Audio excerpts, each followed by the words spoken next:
I know what you're thinking. What ultralight tripod should I take with me on my next backpacking trip?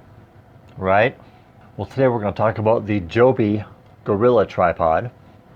We're also going to talk about the Pedco Ultrapod. Coming your way. Stick around.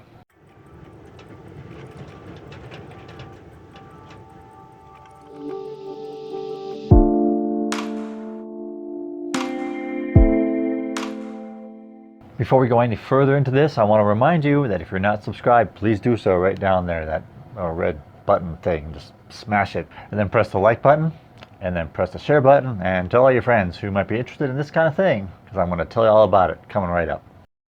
So as backpackers, we really don't like to carry a lot of weight that we don't absolutely need. So all of our equipment should be as light as possible, including tripods, everything. Find the lightest, most functional thing you can.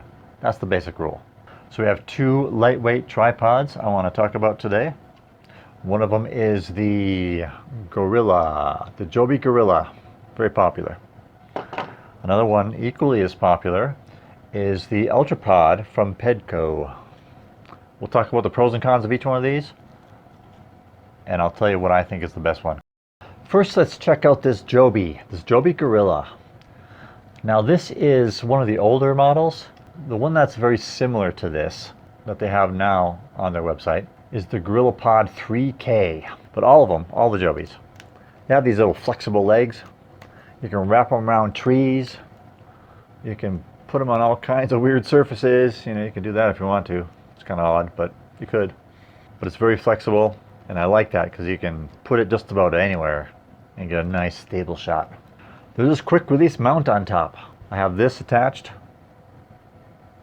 to the bottom of my camera. You just twist it on there.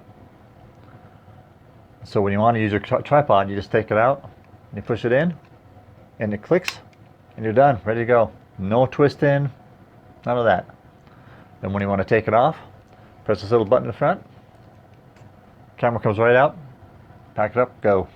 So I have a little leveler on my camera that tells me if my shots are level or not. Some people don't. Some people don't want to bother with turning it on or whatever. This thing has a little level thing right in the front here. I'm always shooting my shots unlevel. My post-production, I have to level things out, and then I got to crop the shot, and just more work to do. This makes it a lot easier.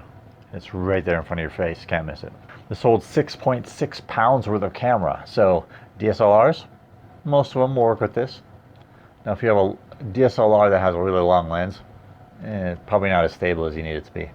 But it'll hold up to 6.6 pounds, and it stands about 9 inches tall, fully extended like this. This model weighs 7 ounces.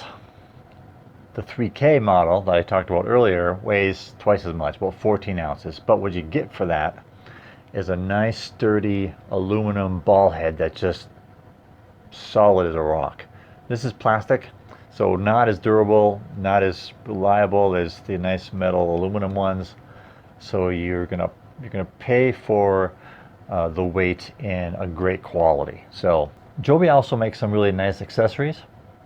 So they have this cold shoe mount you can put on here. So if you have a flash, or if you have a microphone or whatever else you would put on a cold shoe, you can put that on there. They also have these little arms that come out, and I'll show you a picture of it here. That you can mount the same kinds of things on it. So it makes it like, it just adds to your whole camera setup. You can have your flash, your lights, you can have your microphone, you can have all that attached to this one little tripod here.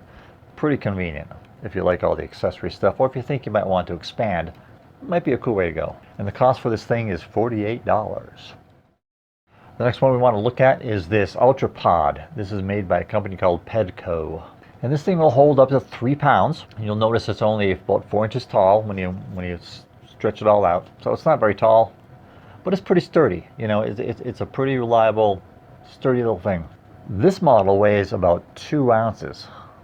Now if you get the model that's similar to this but a little bit bigger, it's called the Ultrapod Grip, but it also holds up to 6 pounds worth of camera, and it's 3.2 ounces, and it's about 7 inches long.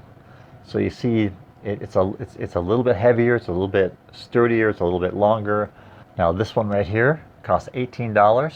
The grip costs $30. So let's compare these two. If you're talking about weight, Ultrapod, hands down, the lightest thing. I think might be actually one of the lightest ones on the market. Sturdy and durability, I kind of rate them about the same. So this is very sturdy. It's low to the ground. It just, once you put it down, it's wide enough. As long as you don't overdo the weight on it, it's pretty sturdy. It'll stick around. This thing's equally as sturdy. Now, one thing some people complain about here is when you start twisting these really hard around trees, sometimes these little knobs will just bust off. You just snap them back on and go. It gets a little bit irritating for some people, so if you think that might irritate you too bad, then maybe not this, maybe this. For size, Ultrapod wins. For camera mount, because of this quick release here, this one wins on the camera mount feature. This one you have to twist on every time you want to put on your camera. Or you can get an Arca mount on this thing. You can buy those for about $25. All the links to all of these products below, so check it out. That'll work really nice. It's just a quick release little thing. It's a pretty common standard among camera mounts. The cost, Ultra wins. Unless you go pick up the Arca mount, and then this will be about the same price. Versatility. When I say versatility, I mean that these will work on different types of surfaces, uneven. This thing has a lot more adjustability. This one has to kind of lay flat. Of course, you can always adjust this. This will move around. You can move your camera wherever you need to, But I think this has more versatility on a wider variety of surfaces. Now, one thing I don't like about this Ultrapod here is that this is the normal way you would carry it, right? And this little strap here is wrapped around all of the legs. So, to stand this up, you have to unwind that, open it up, set it down, twist your camera on, and level it out and go, right? If you don't want to go through all that, which is not a big deal for me, but some people get finicky about this kind of stuff, then maybe the Gorilla is the way to go. Because the Gorilla, you just set it up, you clip it on with your camera, make sure you're level, take a shot, back this back up and go. So it's a little bit of a nuisance, and sometimes this this Velcro thing, as it attaches to one of these legs, like this one's loose right here, so it'll be really easy for this thing to, oops, I lost it. So then I'm going to have to modify this to make sure that it doesn't do that anymore. So just to be aware of it, I suppose. So there you go. I hope this helps you out. I use both of them for different reasons at different times. If I need to go ultralight and I need to preserve as much space in my pack as possible, the ultralight's going with me.